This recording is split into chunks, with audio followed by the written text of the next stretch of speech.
हातात चहा, डोळ्यात विचारांचं वादळ. घरात त्याची पत्नी सीमा स्वयंपाक करताना आवाज देते. "ऐका ना, तुम्ही पुन्हा उशिरा घरी आलात काल." अनिरुद्ध काही उत्तर देत नाही. घरातलं वातावरण ताणलेलं आहे. दररोजचं भांडण, दोषारोप आणि अपमान. त्याच्या चेहऱ्यावर थकवा आणि बेचैनी स्पष्ट दिसते. अनिरुद्धचं आयुष्य बाहेरून स्थिर वाटायचं, पण तो आतून हळूहळू तुटत चाललेला होता. त्या गावातच 12वीत शिकणारी किशोरी पाटील, वय फक्त 17, पण घरात रोज तणाव. वडील दारू पितात, आई ओरडते आणि अभ्यासाचा दबाव वेगळाच.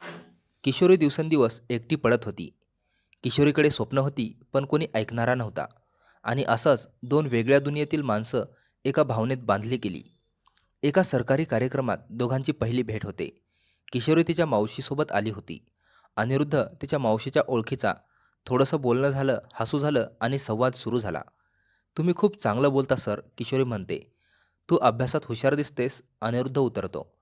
त्या दिवसानंतर दोघं व्हॉट्सअपवर बोलू लागले. सुरुवातीला शैक्षणिक सल्ला, नंतर मनाचे विषय. किशोरीला वाटलं तो मला समजतो आणि अनिरुद्धलाही ती एक ताजी झुळूक वाटली, ज्याला त्याच्या घरच्या तणावापासून थोडी सुटका मिळत होती. काळ जसा जसा गेला तसं तसं बोलणं वाढत गेलं. अनिरुद्ध रात्री ऑफिसनंतर तिच्याशी बोलायचा. "तू अभ्यास करत राहा, मोठं काहीतरी कर. पण तुम्ही नसता तर मला काहीच करावंसं वाटत नाही सर." त्या वाक्याने त्याचं मन हललं. त्यालाही जाणवू लागलं की ही भावना आता नुसती काळजी नाही, तर काहीतरी जास्त आहे. कधीकधी माणूस कोणाचा ऐकतो आणि हळूहळू त्याचं मन त्या आवाजात हरवतं. एका दिवशी गावात अफवा पसरली. तलाठी आणि ती मुलगी रोज बोलतात, काहीतरी चालू आहे. गावात कुजबूज सुरू झाली. किशोरीच्या घरच्यांनी तिला फोन हिसकावून घेतला. "तू काय करतेस? वय बघ तुझं." ती रडली, पण कोणालाही समजावू शकली नाही. अनिरुद्धलाही ऑफिसमध्ये तिरस्कार मिळाला. त्याच्या पत्नीने तर थेट विचारलं, "तू त्या मुलीशी बोलतोस का?" त्याने नकार दिला, पण आतून तो तुटला होता. कधी प्रेम नव्हतं, कधी होतंही, पण अफवा मात्र वास्तव ठरतात. किशोरी घरातून बाहेर पडायची बंद झाली. तिचं हसणं हरवलं. अनिरुद्ध रोज ऑफिसनंतर एकटाच बसून राहायचा. त्याचं मन गुंतलेल्या भावनांनी भरलं होतं. एका दिवशी तो तिला म्हणाला, "तुझं आयुष्य अजून पुढं आहे, माझं संपलंय." ती म्हणाली, "मग मी पण तुमच्याशिवाय कशी जगू?" त्या दोघांच्या आयुष्याचा शेवट ठरला त्याच दिवशी. 27 ऑगस्ट. किशोरीने घरात सांगितलं होतं की ती कॉलेजला जाते. अनिरुद्धनेही ऑफिसला जाण्याचं सांगितलं. दोघेही एकाच दिवशीने रवाना झाले. सायंकाळी दोघेच बेपत्ता झाले.